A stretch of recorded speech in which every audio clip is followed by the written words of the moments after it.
Selamat pagi, salam. Bagaimana kabar hari ini anak-anakku? Sehat semua? Ya, kita bersyukur kepada Tuhan. Tuhan masih memberikan kita kesehatan untuk kita boleh belajar pada pagi hari ini. Hari ini kita akan membahas tentang materi bab 4, yaitu dengan judul Merawat Alam Adalah Tanggung Jawabku. Nah, ini dengan landasan firman Tuhan, Kejadian 1 ayat 1 sampai 28. Nah, sebelum kita lanjut dalam materi ini, mari kita berdoa memohon kekuatan dan pertolongan daripada Tuhan. Ibu akan memimpin doa ini. Mari kita berdoa. Kami bersyukur Tuhan pada pagi hari ini karena Engkau masih memberikan kesehatan, keselamatan bagi kami untuk bangun pada pagi hari ini dengan tubuh yang diberkati oleh Tuhan, dengan waktu yang Tuhan berikan kepada kami. Kami hendak akan belajar pada hari ini. Tuhan akan memberikan hikmat dan kemampuan bagi kami, baik kami sebagai peserta didik, bahkan kami sebagai guru yang akan mengajarkan materi kepada peserta didik pada pagi hari ini. Biarlah kasih Tuhan akan terus menolong kami dan menyertai kami dari awal pembelajaran ini sampai akhirnya. Dalam nama Tuhan Yesus kami berdoa. Amin. Ya, baiklah anak-anak,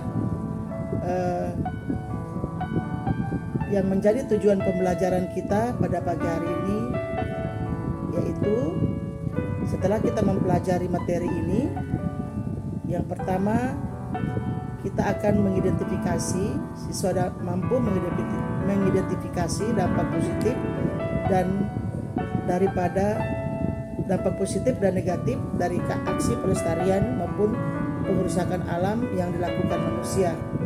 Yang kedua, peserta didik mampu memberikan contoh hal-hal yang dilakukan manusia yang berakibat merusak alam. Tiga, menerangkan tanggung jawab manusia dalam merawat alam.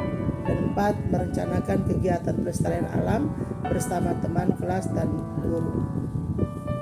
Oke.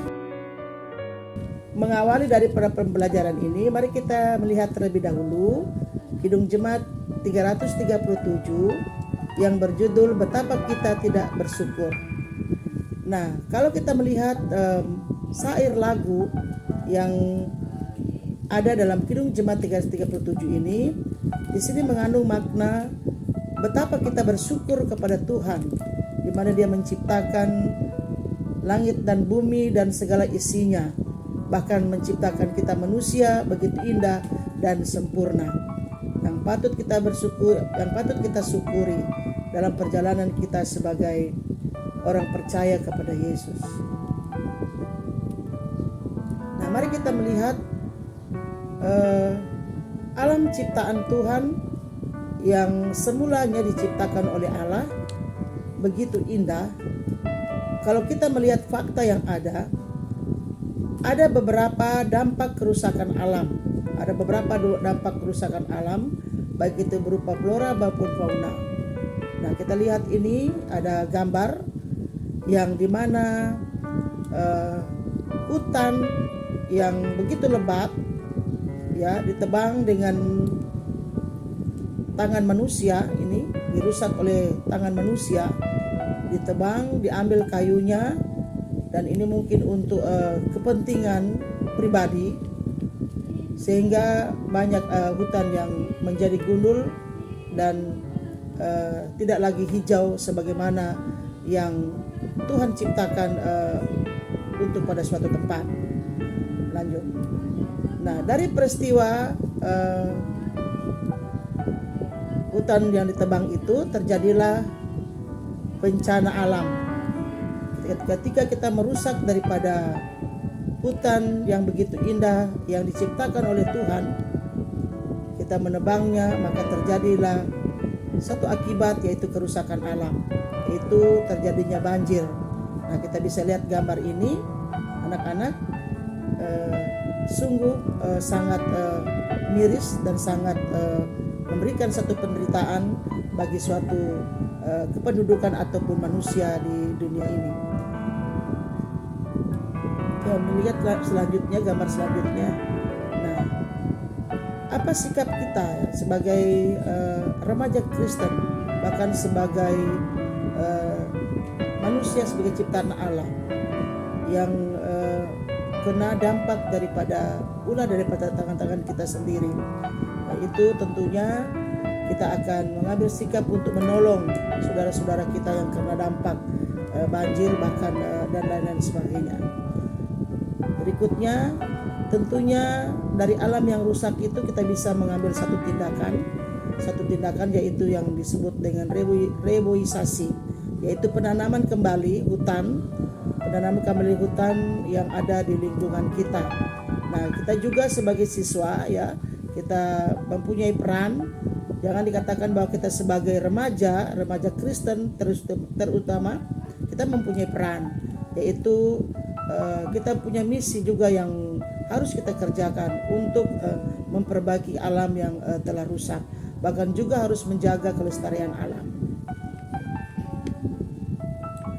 Nah, baiklah anak-anak, sekarang kita akan itulah sedikit pendahuluan dari materi kita yang berjudul merawat alam adalah tanggung jawabku.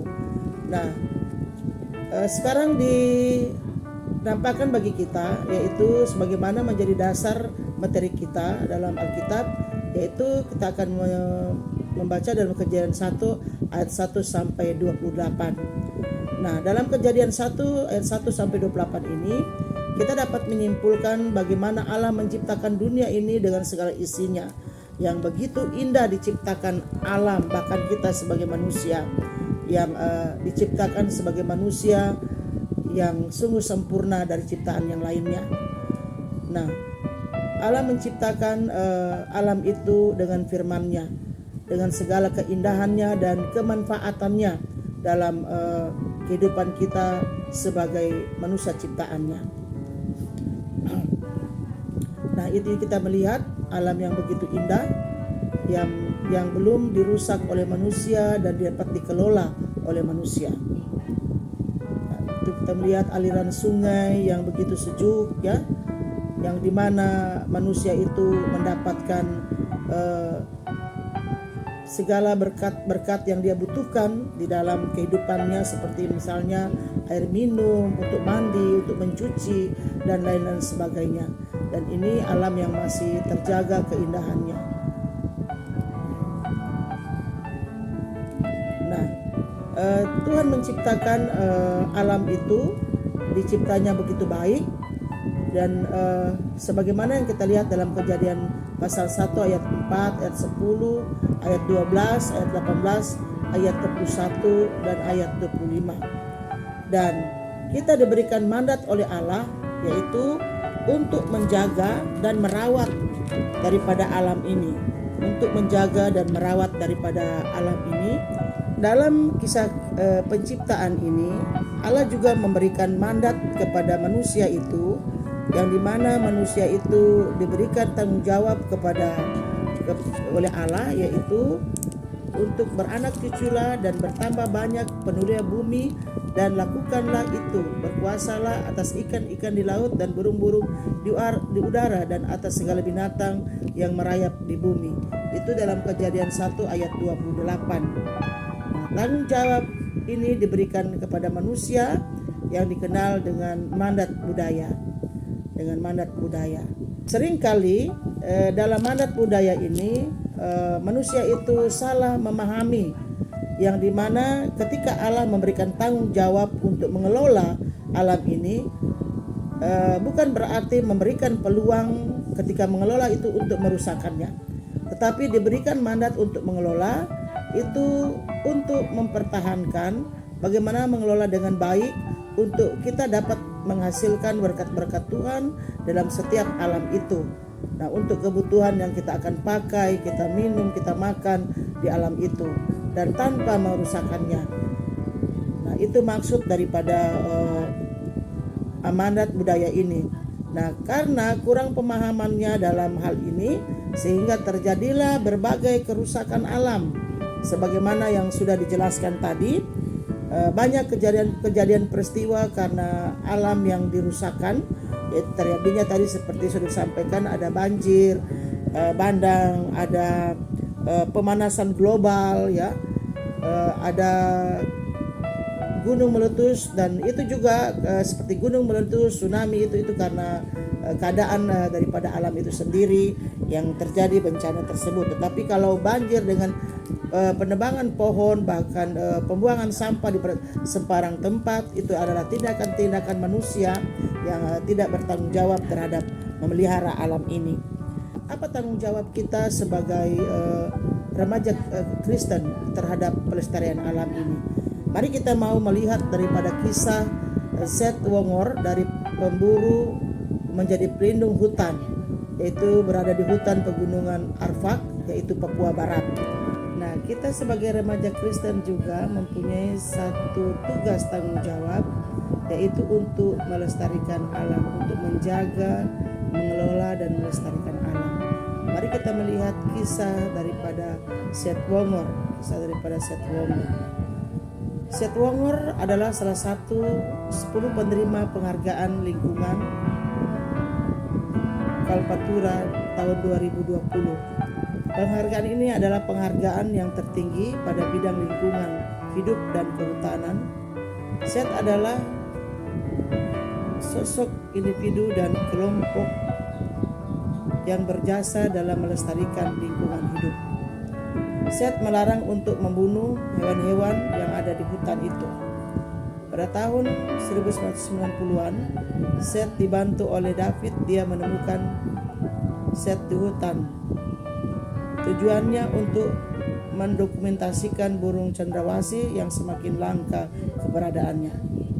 Awal Seth bingung untuk menerima daripada si David, dan akhirnya setelah mengetahui maksud kedatangan si David, Seth dapat menerimanya dengan baik dan bekerja sama untuk melindungi satwa yang ada di hutan, apalagi satwa yang sudah hampir punah. Dan akhirnya sejak itu Seth menjadi pandu wisata dan mengantar para tamu yang ingin melihat, mengamati burung-burung yang ada di pegunungan Parpak. Nah, akhirnya warga setempat mengikuti daripada tindakan si Seth ini untuk menjadi pemandu wisata, dan akhirnya perekonomian yang ada di wilayah itu juga berubah dengan banyaknya peluang pekerjaan yang bisa diberikan untuk peluang dalam perlindungan alam itu. Dan pada